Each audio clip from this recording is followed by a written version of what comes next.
Okay, this is now the 5 minute tarot for the 22nd of July, 2017. I'm kind of grinning because I had a starting point a minute ago and I didn't want to think about it in case I'd lost the thought. But now I'm wondering if I can actually remember it. So what I want to begin with is to mention that doing a tarot reading isn't like giving a speech. Because with a speech, it's all written out beforehand. And you've figured out, or somebody's figured out, what the order is in which you're going to present the information. And what you do is you read the speech. So in a way, you're reading, but you're not sort of aware of what people's concerns are, what the audience wants to know about. Because you can have a speech and you present it to the audience, but it really doesn't answer what the audience is there for. And you don't deviate from what you thought about or what you wrote down, like, say, a week ago. So you can be reading the speech and giving and talking and giving answers, but what you're saying really doesn't relate to or have much to do with why the audience is there or what they want to know. So when you're doing a reading for somebody, there's what you've done and the studies you've undertaken and the ideas that you've got about what particular cards mean. Okay, so the sun is good and sunny and hopeful and optimistic, whereas the Ten of Swords is more feeling trapped or feeling defeated, or feeling betrayed, that kind of thing. So you've got an idea about what's going on with the different cards. But a reading is more than that. It's not just telling people okay, this card means you're optimistic, which is a bit like horoscopes that you read in newspapers, where Aries, today is a good day for doing such and such. Well, it may be for some people, but what about the Aries that it's not a good day to do that particular thing because of other things that are going on in their horoscope? So general statements like that are okay. But with a reading, it's more than just passing on what a card means or what a card is supposed to mean. And the other side of doing a reading is to be able to, it's not think on your feet, but it's more like, this is the question, this is what the person wants to know about. So the reader needs certain ideas about what's going on with life and with living, so they can maybe educate the questioner a bit or help them to educate themselves. So there are a few points that can be useful for the reader to know about. And I'd like to look at one of them today.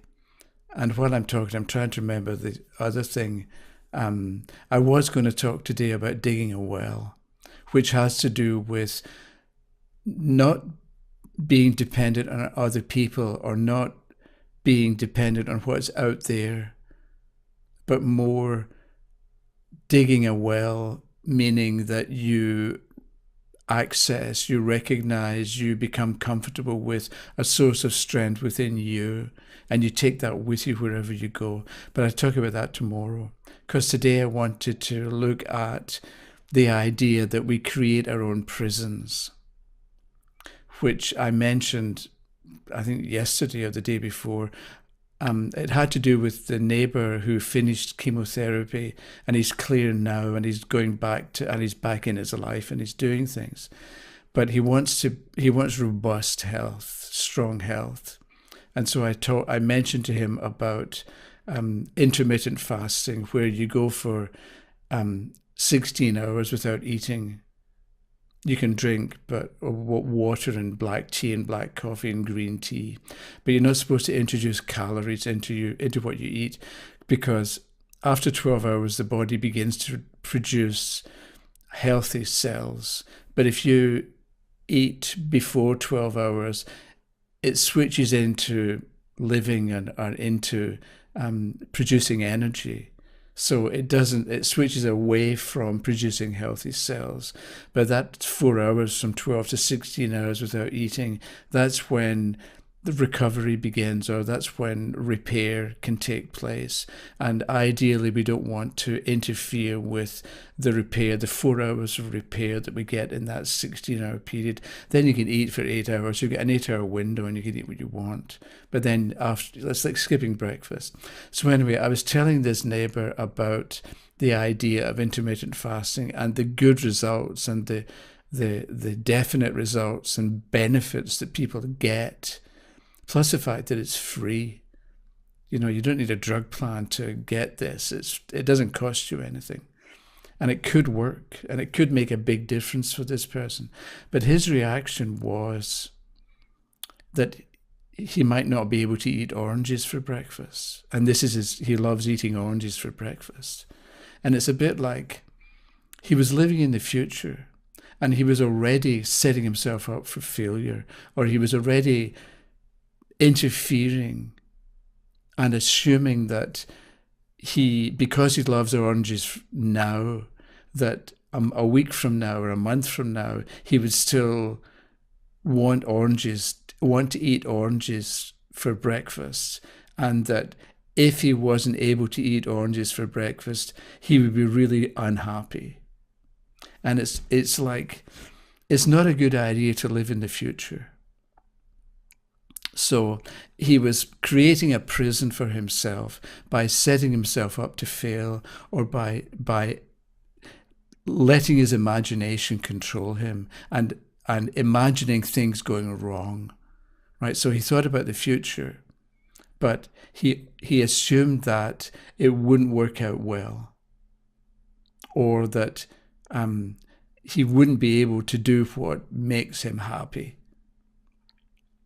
And we do it a lot. It's a bit like we do it all the time. So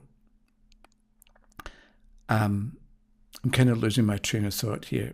But if we, that's you watching this, and if I can do this too, if we can be aware of what we're thinking, and when we recognize or realize that we're assuming things, or that we're living in the future and setting up difficult or awkward or failing positions for ourselves, we don't need to.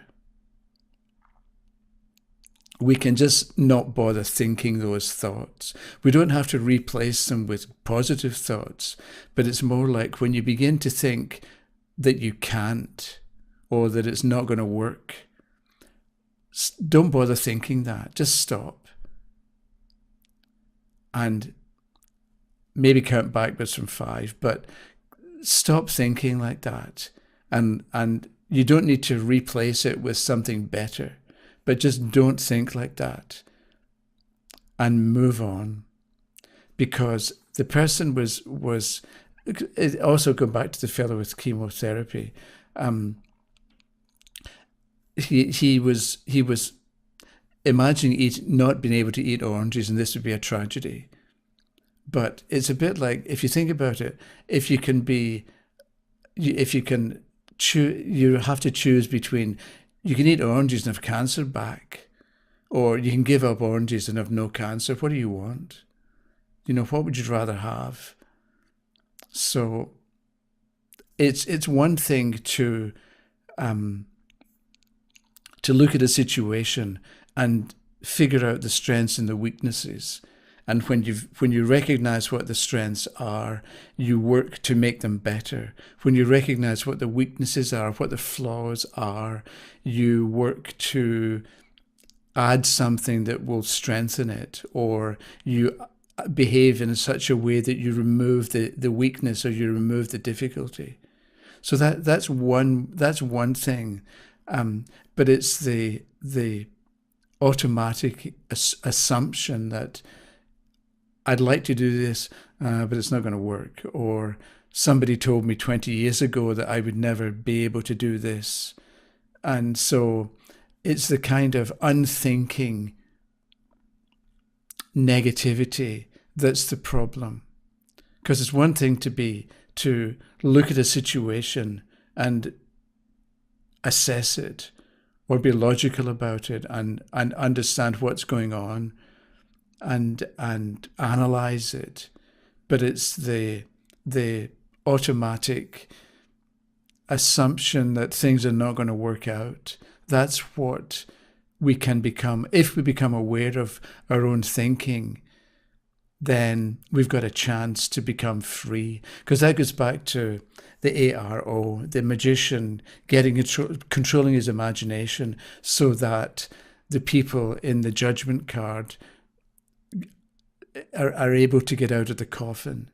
But we sort of imprison ourselves by the thinking that we do and the beliefs that we have.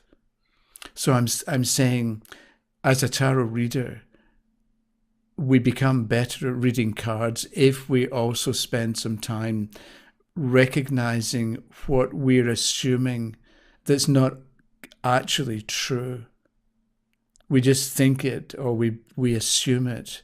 And if we can spend some time getting control of our own mind and recognizing what it is that we're assuming that's not actually true, we can then have a more complete picture and understanding of what the questioner is going through and what they're doing and what assumptions they're making and how they are creating prisons for themselves. You won't always be able to explain this to the questioner because people don't want that. People resist somebody showing them how to be free. But if you can practice on yourself and begin to recognize your assumptions and what you do that creates a prison or a sense of restriction for yourself, you're going to be able to see it better or see it more easily in other people, which means that when you then talk about a card's meaning, you're going to be able to describe it or explain it in a way that also helps them to become more free. You're not dealing with it with freedom directly, but the way you explain something is going to help them over time to not be as subject to difficulties that they themselves create, but they don't know. Okay. Tomorrow, I think we'll try and talk about digging a well and having or developing a source of power and strength that is already within us, but getting access to it so we can take it with us wherever we go, and we can take it into any situation that we have to deal with. So we're no longer weak or no longer need help, because we have infinite resources within ourselves already that we can draw on. Thanks for watching. I hope this made sense. Okay, bye-bye.